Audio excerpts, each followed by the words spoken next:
Hi, this is my review of Sandy Petersen's Cthulhu Mythos with James Jacobs, Arthur Petersen, and Ian Starcher. This book allows you to bring the mystery, the weirdness, the cosmic horror of the Cthulhu Mythos into your Pathfinder role-playing game. It contains so many things: races, character options, rules concerning dreams and insanity, magic, all sorts of items, artifacts, cults, a bestiary, and where Pathfinder is concerned, a very unique way of handling encounters with the great old ones and the outer gods. Now let's talk about the quality of the PDF. It's also worth mentioning that you can get this as a physical book, but the quality of the PDF is amazing. I really like the graphic design overall. Let's start with the cover. You have this illustration of Cthulhu. It seems quite threatening, cataclysmic even. You can see that Cthulhu is going to destroy everything underfoot, but you still have this group of adventurers right here that are willing to fight Cthulhu, perhaps even stop Cthulhu. However, there is a good chance that they will end up insane after the confrontation. The document is fully bookmarked, and you have hyperlinks to different rules and concepts within the book, but you also have hyperlinks to the system reference document. And if some rule or note is needed to explain how a particular ability, some spell or item works, sometimes you find that bit of information concerning the Pathfinder system within this Cthulhu Mythos book. Considering we have a complete table of contents with hyperlinks and an index and the bookmarks, this PDF is going to be incredibly easy to navigate through. I really like the font that they used, the overall graphic design, the layout of each page. It's very easy on the eyes. This is one of those books that you will read perhaps 20 pages and you will feel as if only a couple of minutes passed. And everything is very well written and explained, so you get an eldritch sort of time displacement effect in how you will navigate this book just by reading the different concepts, the rules, and the story or background information. The illustrations are perfect as well. They combined Pathfinder high fantasy with the dread, the insanity, and the deadliness of the Cthulhu Mythos quite well, quite excellently. With sidebars and notes by Sandy Petersen himself, it's going to be a very smooth process to learn how you can implement all of this Mythos-related information into your Pathfinder role-playing game. If you want to start a new campaign or add it to an existing one, it's going to be a very easy process. I only have a couple of criticisms, very small criticisms when it comes to the quality.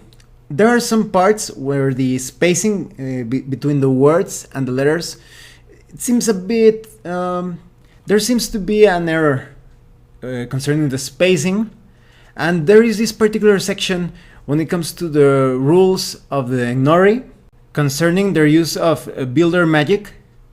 They give you a minimum number of Nori needed for different effects, but it says that you need a Nori without this trait within 60 feet, and it seems somewhat illogical. It would be, I guess, Nori with this particular trait so that the effect is carried out, or maybe there is something I did not understand. However, this seems to be an error of page 28. But despite that, I'm very pleased with the overall quality of the document. Now let's talk about the contents of the PDF. If you have never played Call of Cthulhu, or if you are unfamiliar with the Cthulhu Mythos, this book does a pretty good job of explaining everything. So I think this is going to be great for a Pathfinder player that suddenly felt some curiosity as to how to implement all of that Cthulhu cosmic weirdness into a Pathfinder game. This book is perfect for that. And it's also great for perhaps long-time Call of Cthulhu players to see how they can make the jump between Call of Cthulhu and Pathfinder to get into the high fantasy adventure type of experience that Pathfinder provides, while still bringing the eldritch horror that Call of Cthulhu provides. So all of the information concerning what the Cthulhu Mythos is, the basic rules of horror, how to introduce and run horror in your games, this is going to be perfect. And I also like it that they use the rules of one of my favorite horror authors, which is M.R. James. So this is for a complete beginner, and even a veteran or expert in horror RPGs is going to appreciate all of these tips to implement horror into a high fantasy environment. Now let's talk about the Mythos player character races. I think they work excellent in the sense that they cover the 4 main roles in an adventurer party. You're going to have a race that is perfect to act as either a spellcaster or a rogue type of character. You're going to find another race that seems perfect for druidical or clerical purposes.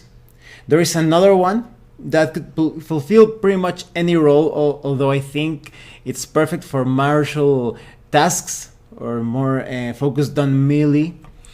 And you also have another race that is great as a rogue, but also has potential for other character classes.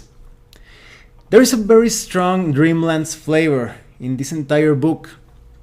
So much so that you could build an entire campaign based completely on the Dreamlands.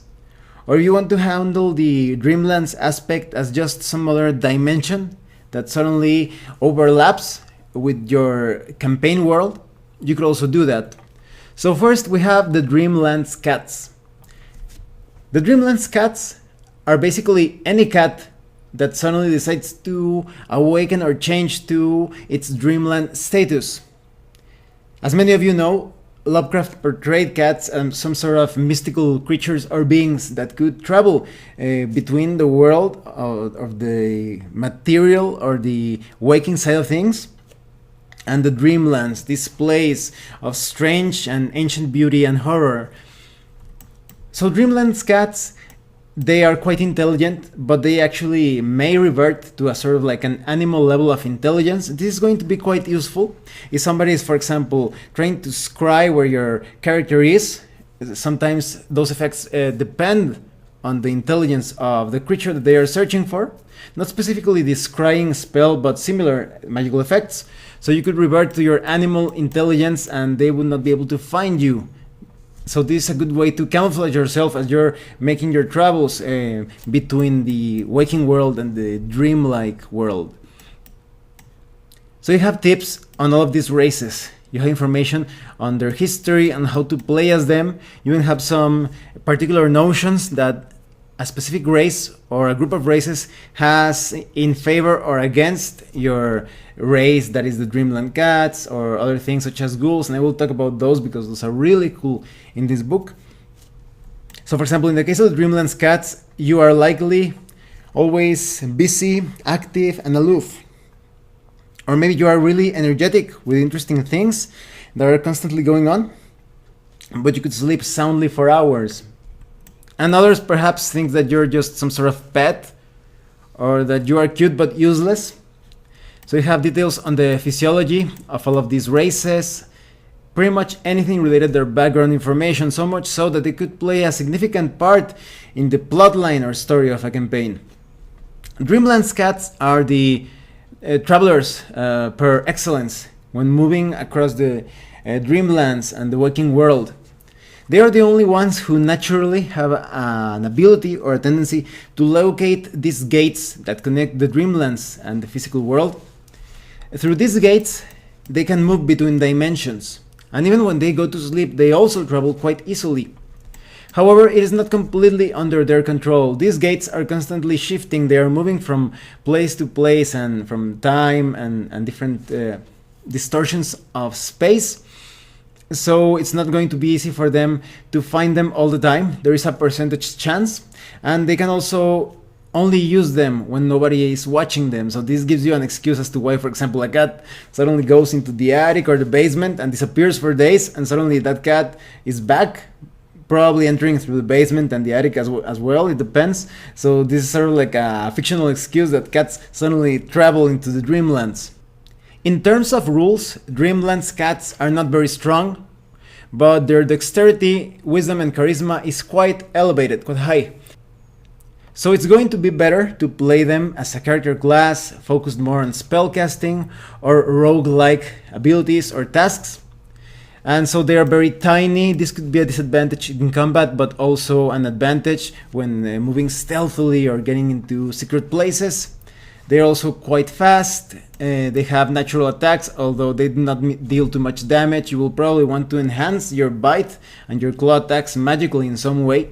They give you all the rules as to how many magical items they can carry around on their cat body, because there's also a very interesting feat that allows some individuals to take a magical item and break its essence apart and put that essence inside of the cat's body so that the cat benefits from that magical effect. You also have information on how they can travel between the Dreamlands and the waking world. They can even perform the classical moon jump that you can see in Lovecraft's stories in Dream Quest of Unknown Kadath. The cats in this book are probably the most effective when it comes to moving around dimensions. And there are also some variations to the Dreamlands cats. You have Martian cats, Saturnian cats, Uranian cats. All of the different variations have different colors and shapes. Some of them have a star-like shape on their heads, or maybe they have different colors, jewel-like even, delicate swirls. But I think it would have been even better if they added a bit more like stat information or rules-related information as to the variations of these cats. And then we have ghouls.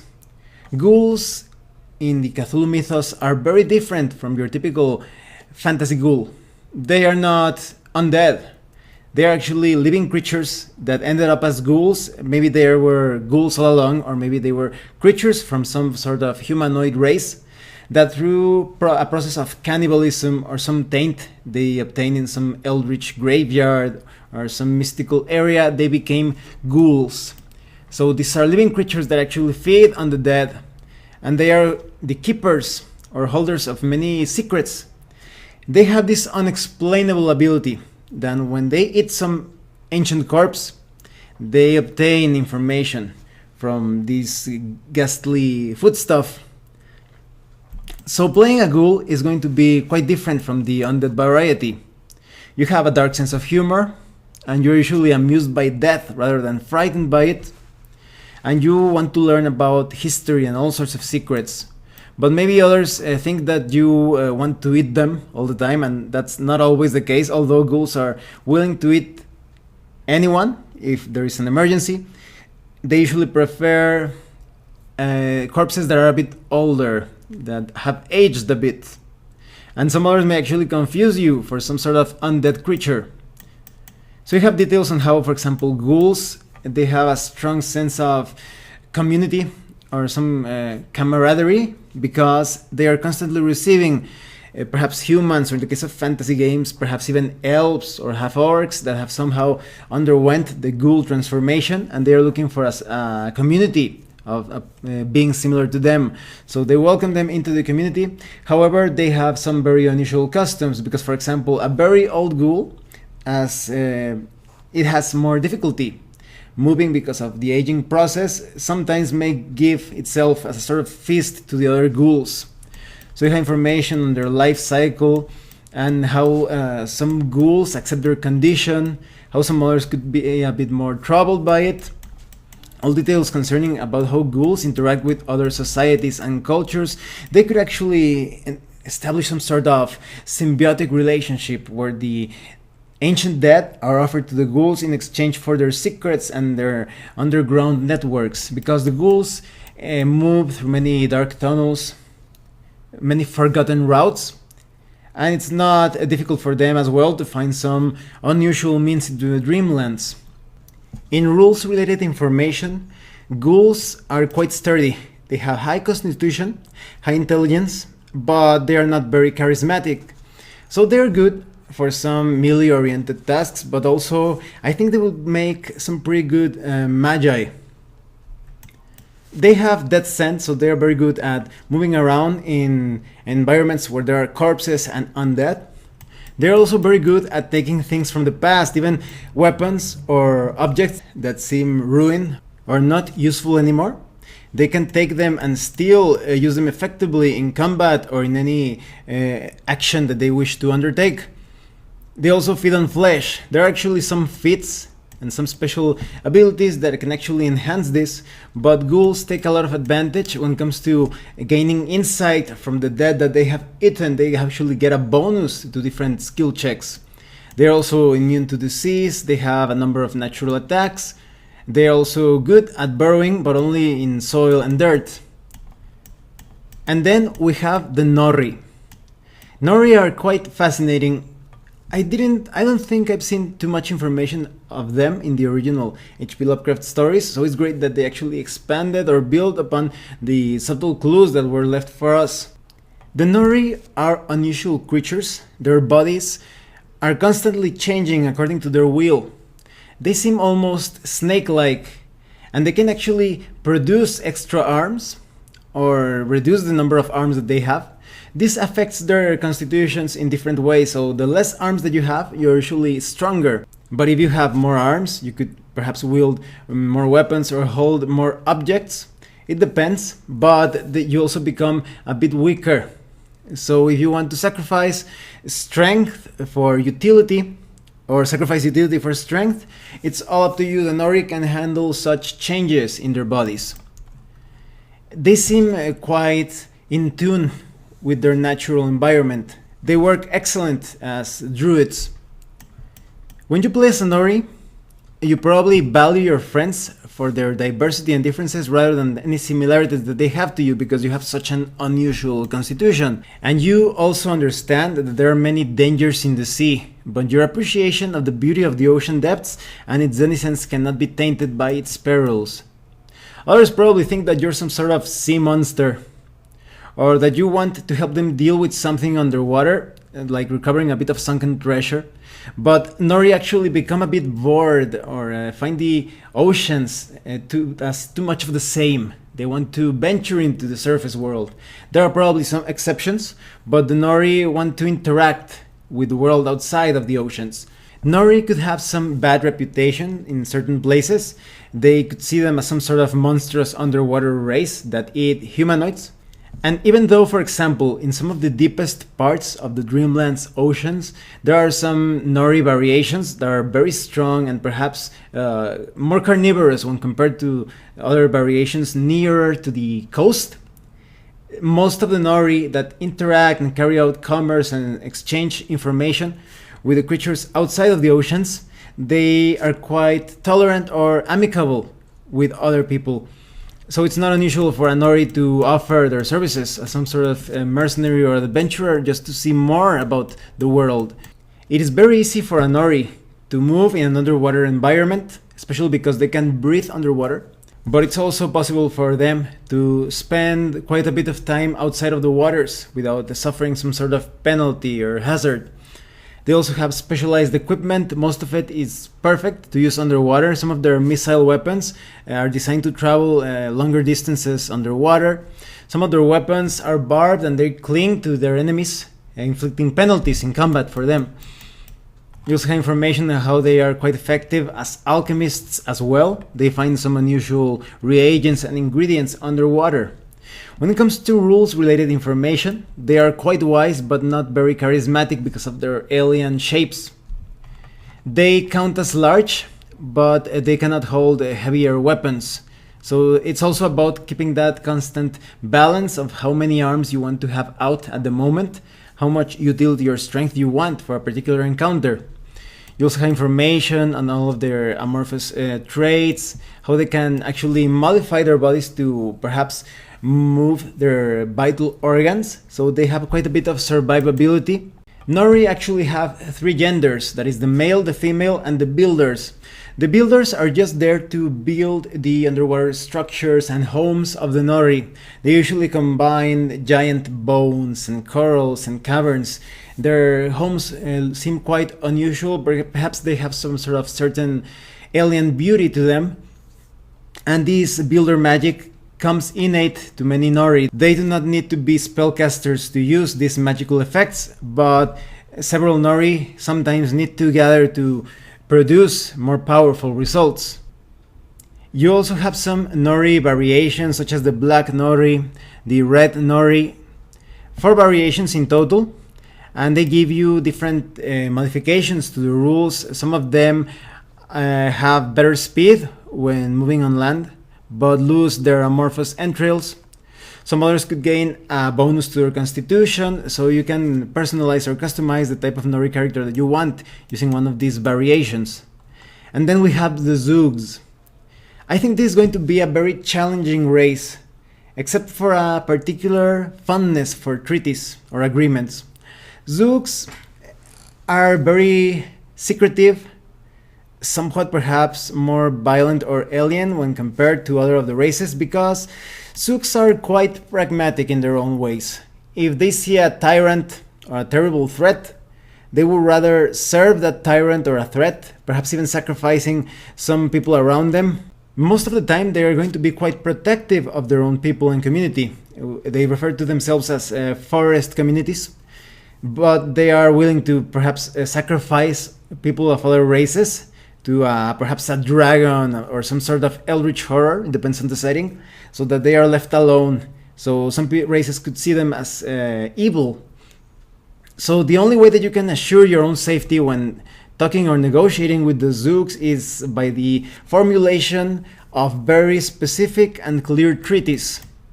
All sorts of agreements and contracts are highly respected by Zooks, to the point that even if you made some sort of treaty with Zooks in a certain region, if you have proof of that treaty, Zooks in other forests could actually respect you and treat you as some sort of temporary Zook ally.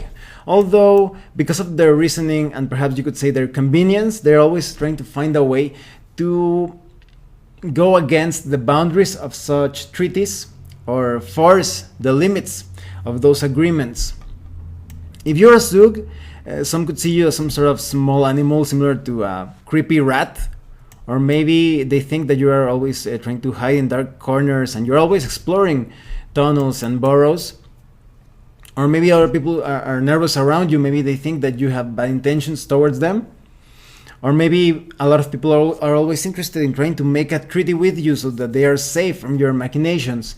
Because Zooks are a sort of marsupial of the Dreamlands. They even have forward pouches, and they have a whole system of hierarchy built around these 2 pouches that they have in their bodies. Basically, the Zook mother has a favorite pouch and the secondary pouch. And she puts her favorite children in her favorite pouch, and the others are left in the secondary pouch, and those in the secondary pouch are treated as inferiors, while the ones in the favorite pouch are a bit like the Zook nobility. Now, as Zooks reproduce quite often, some would say that they think they're a bit like pests, but they have a very short lifespan. The more generations they have, the higher ranked nobility that they produced. So the higher the generation that is produced is considered of a more noble birth or of a higher quality. Now, this does not mean that Zooks treat Zooks of lower castes as unimportant. They actually ask for their advice in certain matters and get them involved in decision making as much as they can. But a noble birth Zook will always have more hierarchy when it comes to decision making and the long terms of that particular forest community. Zooks rarely go into war against each other. They are mostly focused on a war against other races, especially when some treaty has not been respected or has been broken. And it's also quite tricky to make treaties with Zooks. Some of them could have made some treaty with your enemies, and they will not back out on their words, even in their own alien code of honor or sense of justice. Once a treaty is made, it cannot be unbound unless the Zooks find some major reason for it. And this sometimes happens with the short-term memory of the Zooks. They try to keep track of all of their treaties and contracts, but when it comes to other things such as history and more cultural related aspects, they usually forget about that somewhat soon. And sometimes treaties end up in these forgotten categories. Zooks are specialists in building traps and even layers upon layers of traps. It's quite common for them to play mind games with their victims. When it comes to the rules-related information, Zooks are not very strong, but they have high dexterity and intelligence, so they are perfect to be played as rogues or perhaps ninja. Maybe bards, although it would be quite unusual for a Zook to remember all those tales and details of the history of the Zooks. The Zooks are quite small, so it's quite easy for them to hide and go into different small tunnels and places. They're also great climbers. They are very skilled. They have facial tentacles, so they could have some things held in those tentacles, perhaps small potions or magical objects, coins, it's up to you. And because they have natural pouches, and they are very good at making and identifying and disarming traps, they could be great for a sort of tinkerer type of character. Now let's talk about some of the character options, because here in this book you will find some really interesting archetypes. Let's start with the Barbarian archetype of Delirium Warrior. Now I think Conan the Barbarian could actually feel a bit like a Delirium Warrior in some of his adventures, because a Delirium Warrior is basically a barbarian that takes rage or power out of his or her madness. And sometimes strange revelations come from that madness. So this reminds me of, for example, when Conan was, I believe it was in an adventure with Count Valenzo, when he was attacked by this terrible demon, and Conan, as he was fighting this entity, somehow remembered that the weakness of certain demons was exposure to silver or fire, and he used that to his advantage in that particular fight. So the Delirium Warrior is like that barbarian that in moments of madness draws forth great power, great strength and rage, but also obtains some insight, some fevered insights as to the weaknesses of his or her enemies. So you have new rage powers to go in harmony with the Mythos theme as well. So for example, you have the Combat Feast. Once per day while raging, the barbarian can eat a bit of the corpse of a freshly felled non-undead enemy. And you can actually heal yourself through this Combat Feast, and I think it's very much in theme or in tune with the Ghouls. You also have Magic Scent, Refuge in Madness. While the barbarian has any of the following conditions, she uses the effects of the confused condition instead of her condition's typical effects. So this is a way to avoid the harsher penalties when you are nauseated or frightened or stunned or panicked. You may have choose to use this to lessen the effects. You also have other things like Shared Refuge in Madness. This allows the barbarian to share his rage with an ally, and that ally will benefit from that barbarian rage. You also have other things like Terrible Revelation and so forth. When it comes to the bard, if you wanted to create a Pickman or Eric Zahn type of character, a sort of artist that communicates with the worlds beyond, you will not be disappointed with the information that you will find here. You have the Mad Artist, that draws inspiration from glimpses of terrible truths about the nature of reality. You have things such as Aberrant Mind. The Mad Artist gains a bonus equal to half his bard level on Bluff, Diplomacy, and Sense Motive check to interact with aberrations and extraplanar creatures. You also have some interesting bardic performances such as Unnatural Rapport, Dream Guide, all sorts of things that allow you to communicate with other strange creatures and moving between the Dreamlands and the physical world. You have different bardic masterpieces, such as the Chaos at the Heart of Everything. You imitate the piping of Azathoth's court, those servitors of the outer gods that calm the blind idiot god. You also have the Portrait of Perfect Likeness. You imitate an unearthly creature with uncanny clarity through your art.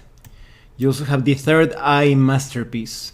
This performance is a baffling complex meditation on the infinite interconnections within and beyond the known universe, evoking images of horrific entities hidden in plain sight. When it comes to the Cleric, you have the Cultist Cleric archetype. This focuses a lot on gaining followers. So, because for example, you have the Revelatory channel.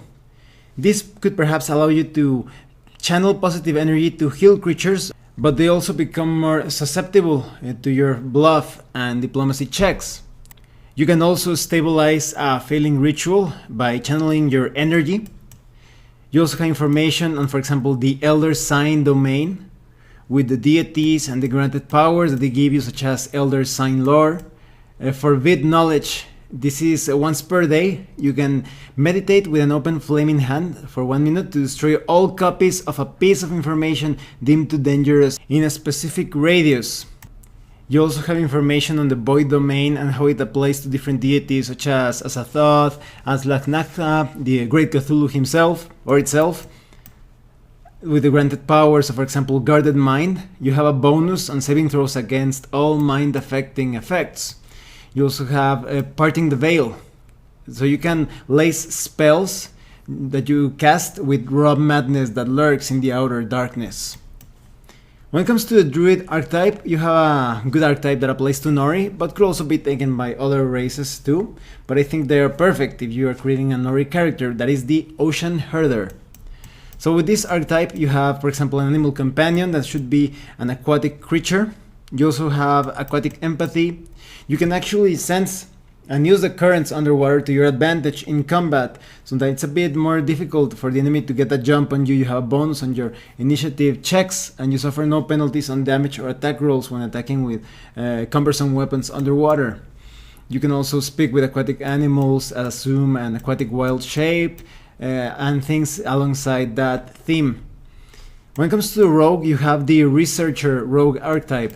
This is a good archetype to take as sort of like a mythos type of investigator, because in this book they handle the profession of Geoxosothery, some sort of catch-all profession to obtain knowledge or insights of all things mythos related.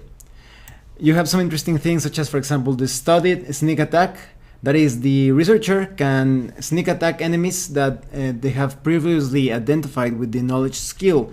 But in exchange for that, because you could say that's a bit limiting, only those enemies that I have identified with knowledge skill, that's not as effective as the average sneak attack, you have this student of Arcana. So you always gain a bonus when you are researching or using magical devices. You also have the rogue archetype of trap setter, very much in tune with the Zooks that appear in this book. So you have features such as trap finding specialist, and you can create traps so efficiently that those traps that perhaps required a minute, you can actually build them as a swift action in very short time. You also have rogue talents such as Flash of Insight. The rogue is skilled at lateral thinking and deduction from limited information. You also have Ritual Research, Suppress Memory. This is the rogue can suppress a memory of a single encounter, adventure, or experience by concentrating on it. And this is going to be very useful to avoid the effects of dread and insanity, and we will get into those later on in this review. And then we have the Sorcerer archetype of the Deep One. So this is perfect if you want to have that Innsmouth look for your character, to have that tainted past or ancestry. So you're going to have some bonus spells such as speak with animals and control water, hold monster, control weather, and you're going to be very good at swimming. You're going to have some bonus feats such as augment summoning, silent spell, toughness. So you have all sorts of bloodline arcana and bloodline powers related to the deep ones, and all sorts of sea related interactions and magical effects. You also have the Shuv Nigurath sorcerer bloodline. So this is perfect if you want your characters to project that sort of dark woods, unsettling animal magnetism, and all sorts of mutations related to your divine power. So you're going to be very good at healing. You're going to get some bonus spells such as Cure Light Wounds, Dominate Animals, Mass Bull Strength. However, with your healing touch, you can also modify the appearance of others. You can cause mutations on others.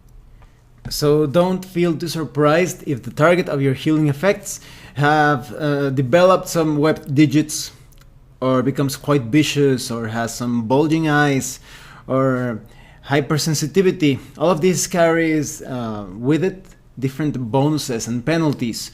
So this is a very interesting bloodline if you want to have a spellcaster but also a healer within the group at the same time. However, it does carry some mutation consequences. You also have the Just a Thought, a Sorcerer Bloodline. So this is great if you want to handle gate light effects, anything related to summoning or passing through different worlds. You have some bonus spells such as Invisibility, Dimension Door, Greater Teleport. You have some bonus feats such as Die Hard, Augmented Summoning, Spell Focus.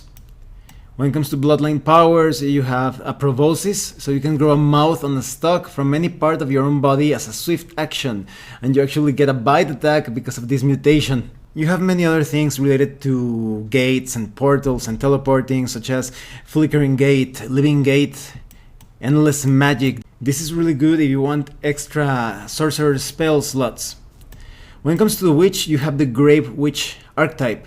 With this archetype, you can harness the secrets of the graves of an ancient necropolis, perhaps, of some hidden vaults and crypts, to the point that you have a skull companion. So this is sort of like a floating skull that stores your spells. You can also use it as a typical witch familiar, but it's more focused on necromantic effects and abilities. You can have an undead link, that is, undead think that you are undead as them. And you also have a new patron, which is Grave Whispers, which gives the following spells such as Death Watch, Gentle Repose, Create Undead, Create Greater Undead, and Imprisonment. Then we have the Wizard Ritualist archetype that specializes in ritualistic spellcasting. So you can cast a spell ritualistically to increase its power, the duration, but it is a bit slower and less reliable. You're also highly efficient at swift inscriptions and using scrolls. Now let's talk about some companion options. You could have a degenerate satyr as an animal companion. You could also have mutated animals, shantags, even slime molds as companions. Then you have information on Mythos familiars.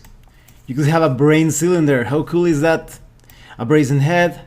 You can even have a Dreamlands Cat familiar sorcerer. This is actually an archetype that I will talk about later on when we talk about the race archetypes. If you wanted to have a Mythos Eidolon, you have specific information on the Mythos Eidolon base form, different evolutions, because for example, the Eidolon could cast Mythos Magic. It could have a Blood Drain ability or even Soul Drain. It could be internally amorphous. You could even rend the sanity from your enemies.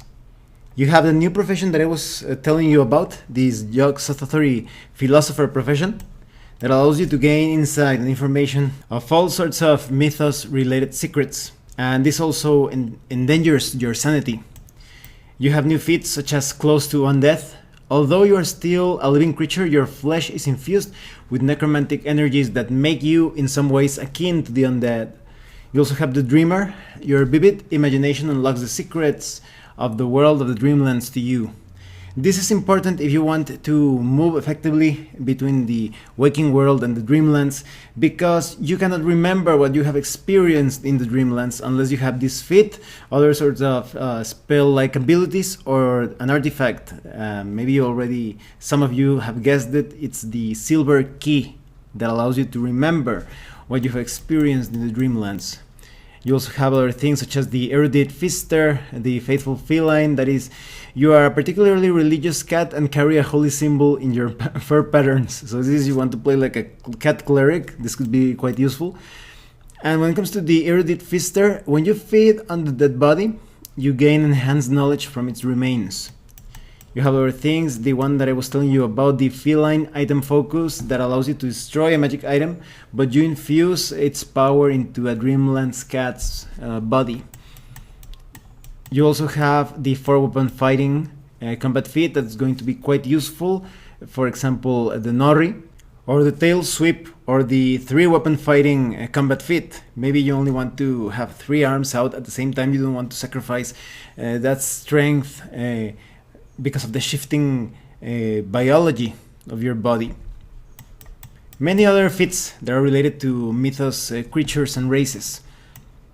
Then you have some race options. As I was telling you, you have the familiar sorcerer archetype for the Dreamlands Cat. If you want to be the familiar of another spellcaster in the group, you should take this archetype. You create a sort of bond or link between the two player characters, and you share some effects related to your spells. This could bolster the magical capacity of the group. You also have the Prowler Rogue archetype for cats. This actually allows you to be a bit more effective in battle, because Dreamlands Cats are really small and their natural weapons, that is their bite and their claw attacks, do not deal too much damage. This archetype of the Prowler actually allows you to be a bit more effective at supporting in combat roles. Then you have the Necrophage Ghoul archetype. This is great for a Ghoul Alchemist or a Rogue archetype, so you gain even more thoughts and insights and memories from those that you feast upon. You can even consume the likeness of a corpse, that is, you eat the corpse and you can actually modify your appearance, so you can trick some others, making them think that you are actually that dead creature that you just devoured. When it comes to the Nori, you have the Sea Beast Hunter, a Nori Ranger archetype. This is going to be great if you have to go on a lot of underwater adventures. You're going to be highly effective at both stalking and fighting those creatures underwater. This is going to bolster your stealth capacities. You even have some details on Nori Ranger combat styles, because you have all those options of using your tail and using several arms at once. You can even claim trophies to get some bonuses as you hunt different aquatic monsters. When it comes to the Zook, you have the Ruin Guardian. This seems a bit too specialized in my opinion. Only certain campaigns will be able to take advantage of this archetype, but I think it's also a great archetype for some Zook enemies. You basically become linked or bound to some ruin. You have a bonus when casting spells and teleporting within a certain area linked to that ruin. So you feel a bit tied to a particular zone or region, even though there is a possibility to link certain ruins, so you have like a network of ruins. It still feels a lot more specialized than the other archetypes. Now let's talk about insanity and dreams, specifically how it applies to Pathfinder rules. Dread and insanity is a constant threat when you are fighting these creatures of the mythos. Even though you're going to be playing as Pathfinder characters that at many times they feel like fantasy superheroes, you can still suffer because of all the mysteries, the dreadful creatures and deity-like entities that you will encounter. As you gain dread, you will become disturbed, spooked, unnerved, shaken. Maybe you make a disturbing discovery. You realize something shocking about the world, perhaps about the past of your character. Or maybe you're under the effect of some sort of supernatural influence, some sort of curse or spell or artifact that causes this dread within you and potentially insanity. Or maybe you come face to face with some unnameable doom, some sort of old one or outer god or greater influence that causes you to reevaluate your thoughts on reality, on space and time. You will need to succeed at a check to avoid these different dread effects, because as you get more and more affected by conditions of being disturbed, spooked, unnerved, shaken, etc., you receive penalties. First, maybe you will take just a few small penalties to will saves, to attack rolls, but in the lower parts of the dread effects, as you go further down into the spiral towards insanity, you will become frightened and panicked, and even worse, you may even suffer a heart attack. And there is also the possibility of immediately becoming insane. There are 4 ways in which a character can be driven insane. Perhaps by experiencing overwhelming dread, that is, you roll a natural 1 in your saving throw against the dread effect that causes insanity. Or maybe there is a cataclysmic mental trauma. So whenever a character is rendered unconscious as a result of ability damage or ability drain to intelligence, wisdom or charisma, you could develop an insanity. You could also become insane because of confusion effects. You could also become insane because of pure insanity effects. That is, perhaps your character falls victim to an insanity spell or a symbol of insanity. You could even suffer from multiple insanities, And you also have information on how to recover from insanity. Maybe you could use some sort of spell, but you could also recover from it as time passes by, or somebody uses the heal skill on you. You could make a new saving roll, and the insanity will go down. That is, if you do quite well on your check, the insanity's difficulty will go down, and when it reaches 0, you are cured from that particular insanity. You could also use some other spells such as Greater Restoration, and Restoration to reduce the difficulty when you do the check to rid yourself from that insanity. Another cool thing is that here you have tips on how to adjust the insanity system presented in Sandy Petersen's Cthulhu Mythos with other books in the Pathfinder line that also handle dread and insanity. So this particular insanity-based system, or dread system as well, will not clash with the other rules presented in the Pathfinder role-playing game. You have different types of insanity. You could suffer from phobia, obsession, erratic behavior, hallucinations.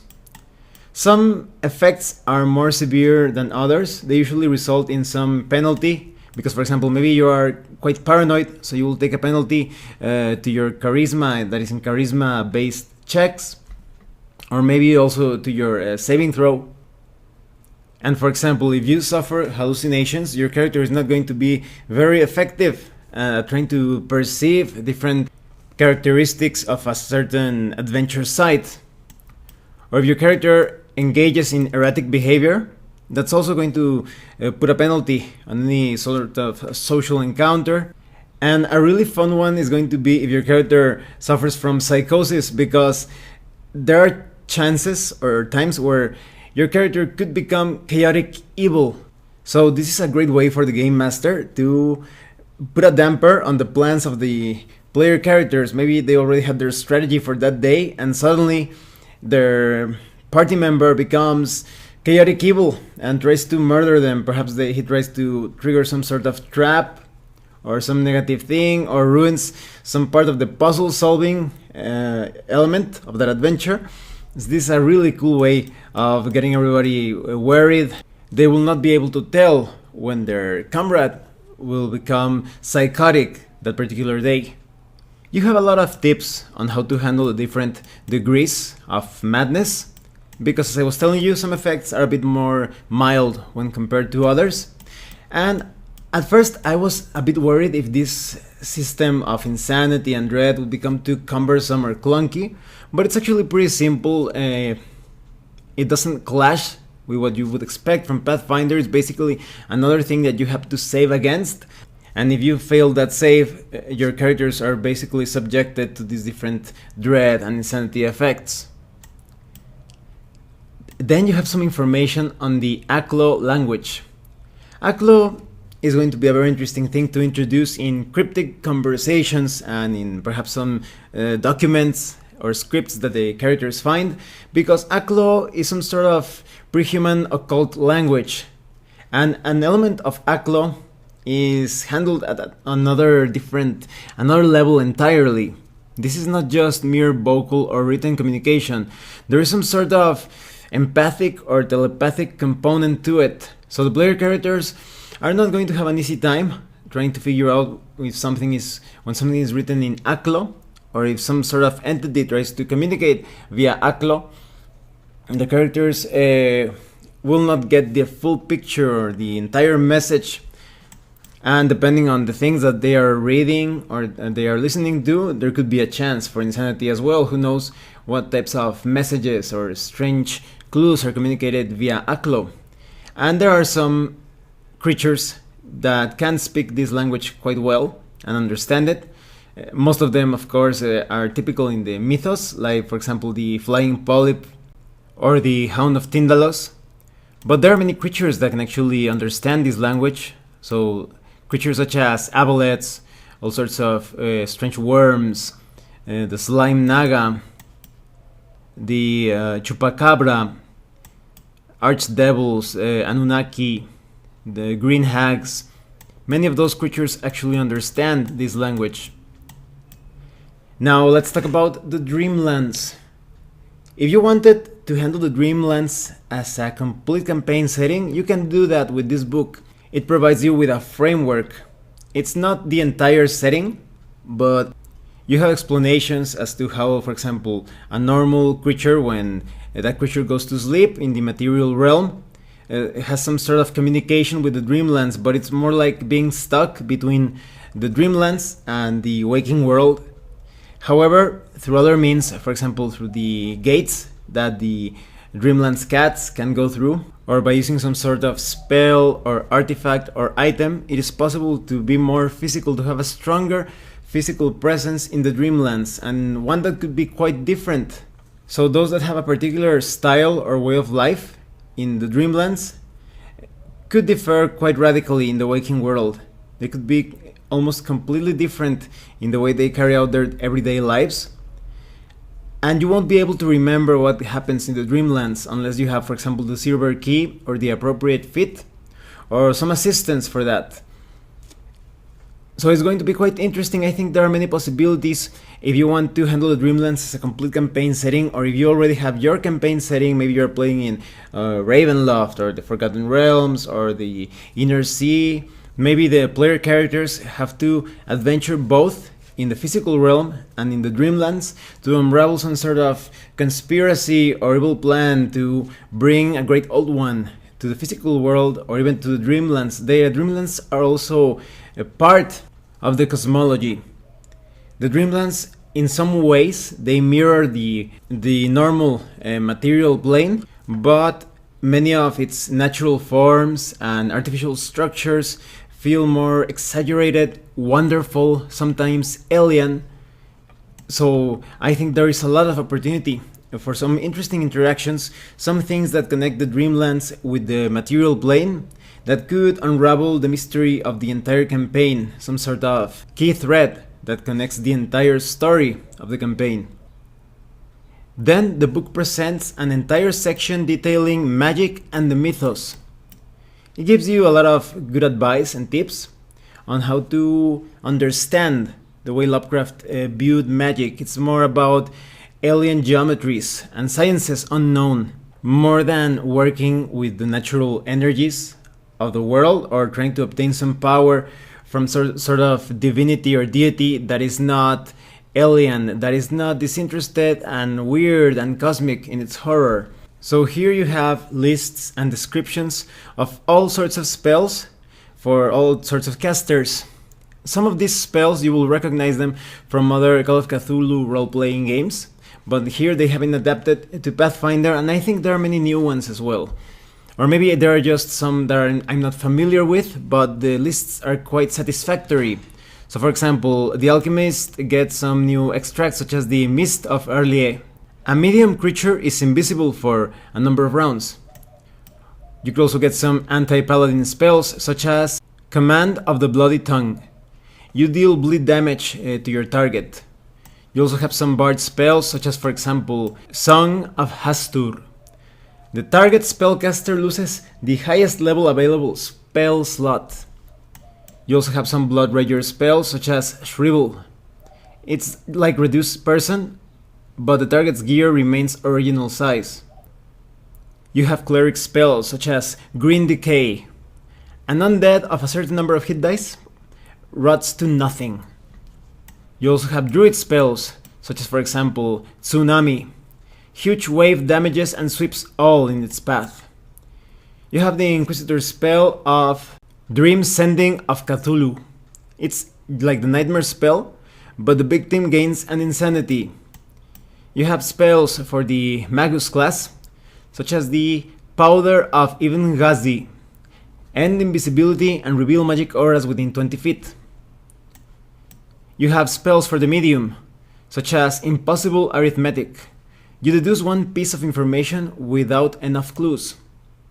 You have mesmerist spells such as the Lethargy of Sathogwa. The target doesn't act for a number of rounds. You have occultist spells such as Shriek of the Vyaghi. You quickly summon a Vyaghi, but it might go wild. You have psychic spells such as Pipes of Madness. Contagious Tune inspires mass violence and dancing, then Catatonia. You have ranger spells such as Kiss of Dagon. Biting fish deal waterbound targets damage points based on levels per round. You have shaman spells such as Transport to Yondo. You send the target away for a number of rounds and it returns suffering from the Shrivel spell. You have sorcerer and wizard spells such as, for example, the Sign of Ivan, which increases your caster level. Or you could also cast Mimic Form of Nyarlathotep. You polymorph into the Howler. That's pretty cool. You have spiritualist spells such as Melt Flesh. The target takes considerable damage. It also takes penalties and risks spell failure. You have summoner spells such as Nuclear Chaos. Azathoth deals a lot of damage and crushes everything in a 30-foot radius spread. And you have witch spells such as Implant Dark Young. A Dark Young grows from the target after a number of rounds pass. And this is just a very small sample of the spells that you will find here in Sandy Petersen's Cthulhu Mythos. Just a very small number of spells. There are so many for each of the character classes. And it's quite easy for you to understand how this spell works because you have information on all the descriptions and details, the duration, the damage that all of these different magical effects deal. You have information on casting rituals, the components for said rituals, and how Mythos Stained plays into the effects of the ritual. Because maybe your character has some sort of alien blood, maybe from a sorcerer bloodline, and the game master can give you a bonus when you try to carry out these different rituals because of your alien or outsider blood. And all of these rituals are very powerful, but also incredibly dangerous, to the point that your character will not only suffer dread and insanity, you could pretty much die and damage everything around you. Let me just give you a few of the names of the rituals so you can get a better idea. You can call a Servitor of the Outer Gods. That sounds pretty standard, to put it in a way, but then it becomes even more and more dangerous, darker, deadlier. You could call Cthulhu. You could call a Dimensional Shambler. You could even try and call Azathoth. So a lot of those rituals should be reserved for some last resort type of situations, because they could potentially ruin the player characters and everything around them. So I think that most of these rituals are going to be used by enemies, but I think it could be potentially useful to, for example, summon one of the Great Old Ones against some other entity that is one of their enemies. Maybe you have some sort of greater demon or evil deity in your campaign setting, and you call upon one of the Great Old Ones so that it comes into conflict with it. That could be a good way of using these dangerous rituals. However, you will have to deal with the Greater Old One that you have summoned, so it could be a potentially disastrous idea. In this book, you also have many different mythos items and artifacts, and even some forbidden tomes. Many of these artifacts are quite alien, of course, and high technology, or at the very least weird technology and science, so it's going to be somewhat impossible for the player characters to create these sort of things. Although you could persuade some of the alien entities, perhaps bargain with them so that they create these artifacts and items for you. So for example, first you have some alchemical items such as Abhot's Slime, Atlach Naka Venom. There are some very interesting ones because, for example, you have the Metamorphic Venom that, depending on the application, it works in different ways, in sort of like phases. Because the first application, this weakens and deadens the target's vision, so he cannot easily track or see the user. But in the second application, it works as a sort of acid that weakens the target's armor or other protection.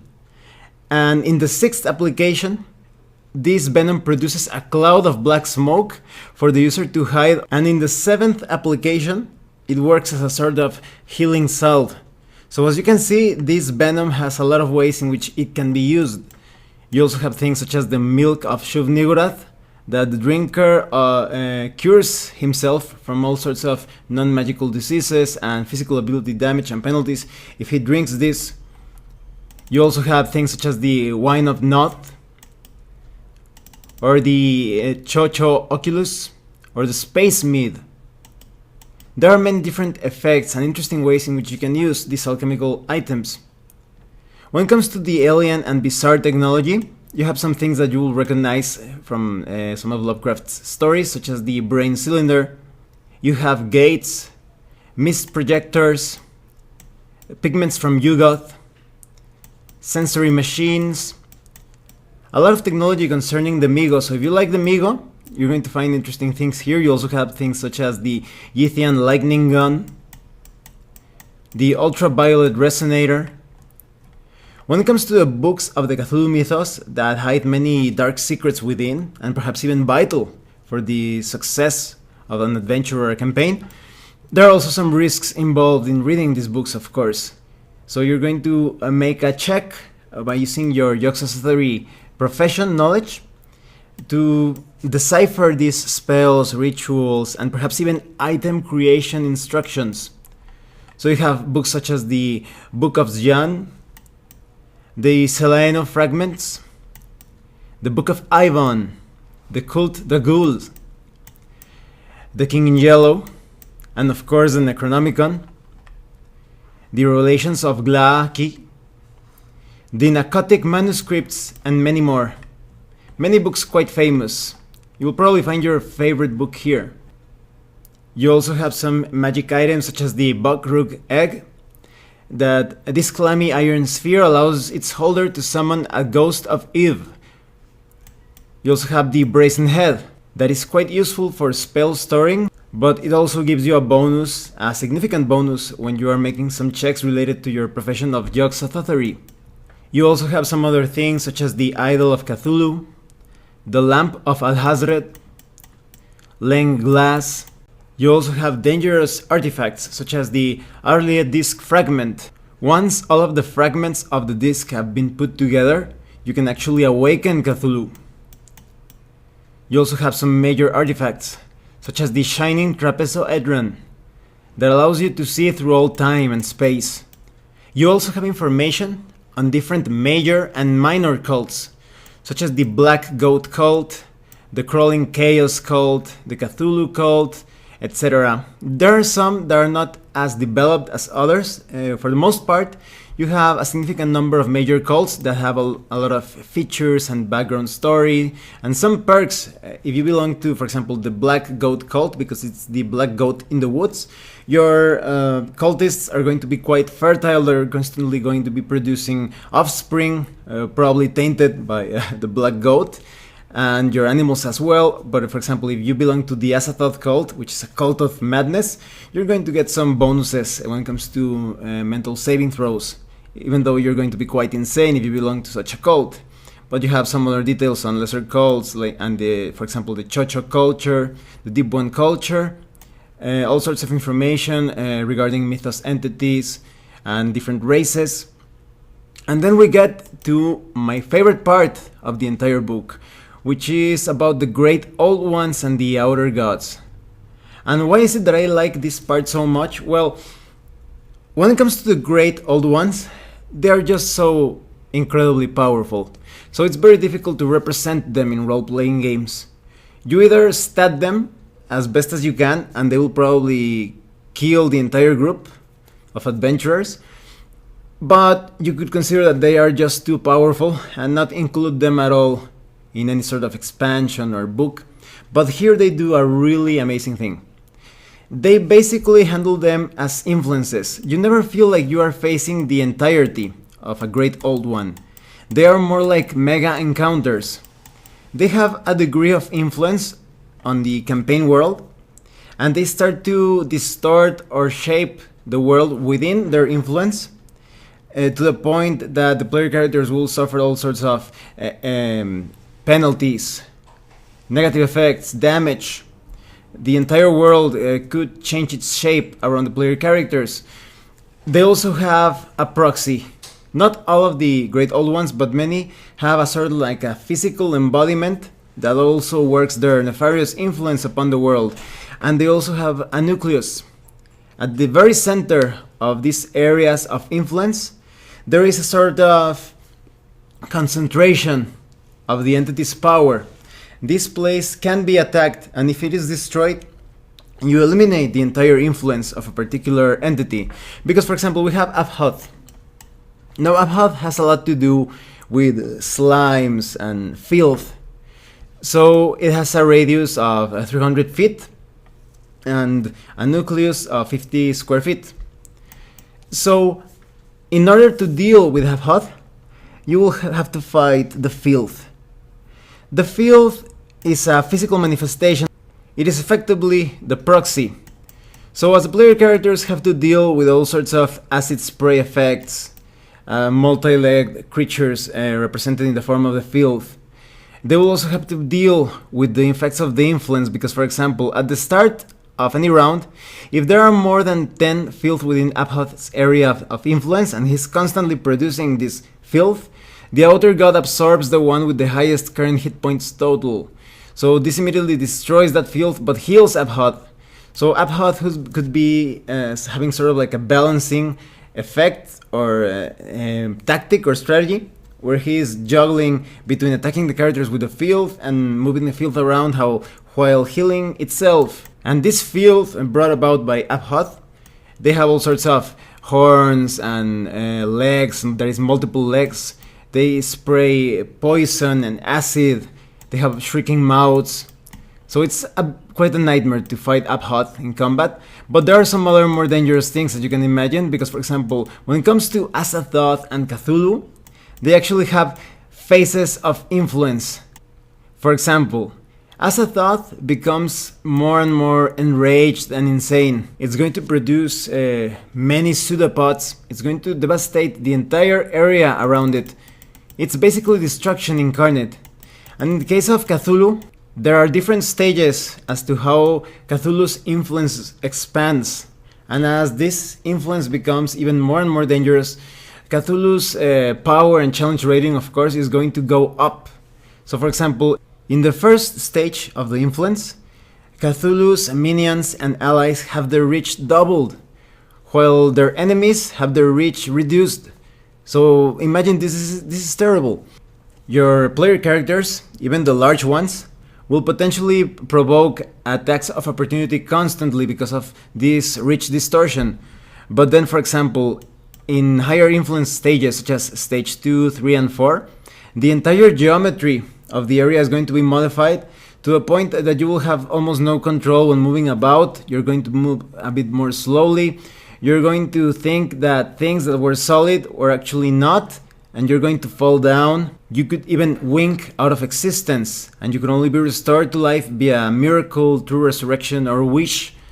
So all of these great old ones, they start to wreak quite a bit of havoc in any area that they are summoned. And this escalates, as I was telling you. Not all of them, but many have these stages of influence, and the effects that they have upon the world become even worse and worse. You're going to have information on Atlach-Nacha, you're going to have information on Viatis, you have information on Father Dagon, on Govogeg, on Hastur, of course, the King in Yellow. I am surprised that they actually handled the King in Yellow as a separate entity from Hastur, because some say that it is actually the same thing, but I think they did a really good job at handling the King in Yellow as a separate deity, because the King in Yellow can actually have a proxy, a sort of template that applies to any enemy in your campaign. I think it would be a great idea, for example, if you're playing in the Forgotten Realms, you could have Manchun or Saul Shembril. Perhaps he abandons his cult of Bane and he suddenly turns to the King in Yellow, and now he becomes sort of like an avatar of the King in Yellow. You also have information on Mother Hydra, Nyarlathotep, of course, the Crawling Chaos, that actually you can see all of his its faces. That is the Shadow Pharaoh, the Black Man. You're going to have information on Shuv Nigurath, on Yig. So just in case I didn't explain myself correctly, each of these great old ones is more like a mega encounter. I can see an entire session taking place just trying to get rid of each of these great old ones. That is, an entire great old one could be the adventure for that day, as the player characters move around because their influences extend quite a bit. Some of them are just like, oh, just 300 feet of radius. But a lot of them have influences that cover miles. So you could have an entire adventure site under the influence of, for example, Shub-Niggurath.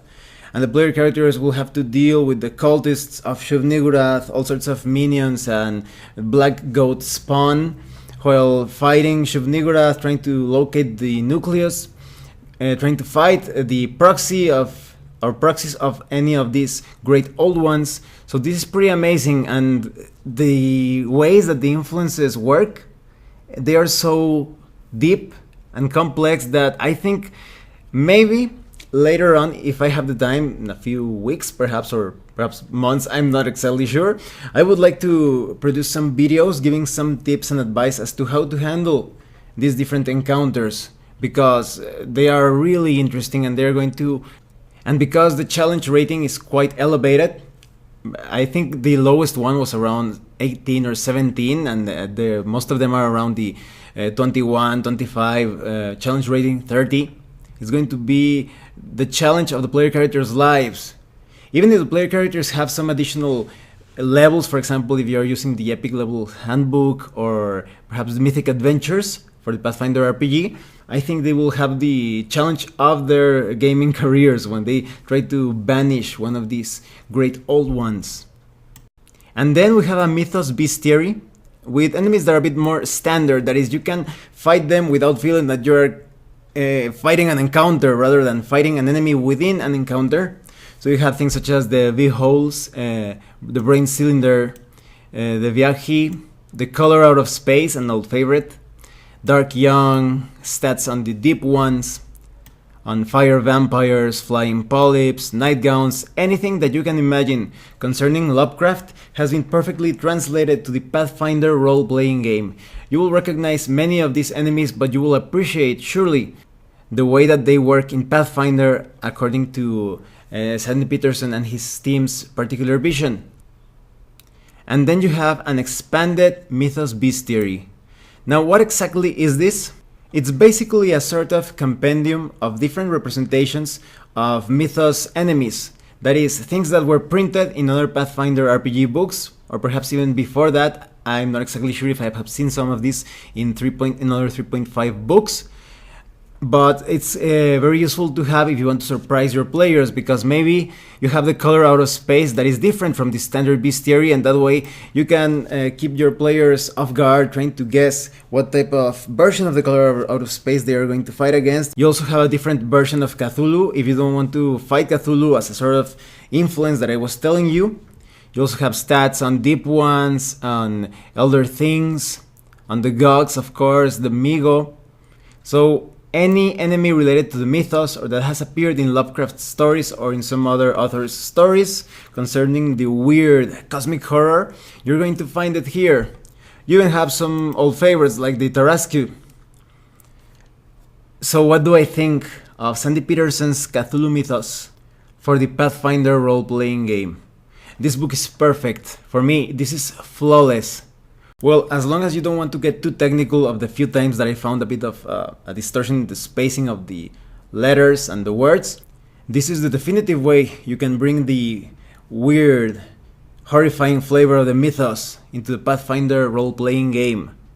The cosmic horror is perfectly expressed through the races, the character options. Each section of this book, it feels like the entire team put everything together so perfectly, so they gave it their all. You never feel like something is missing. You feel like they thought about everything, about putting as much as possible within the pages of this book.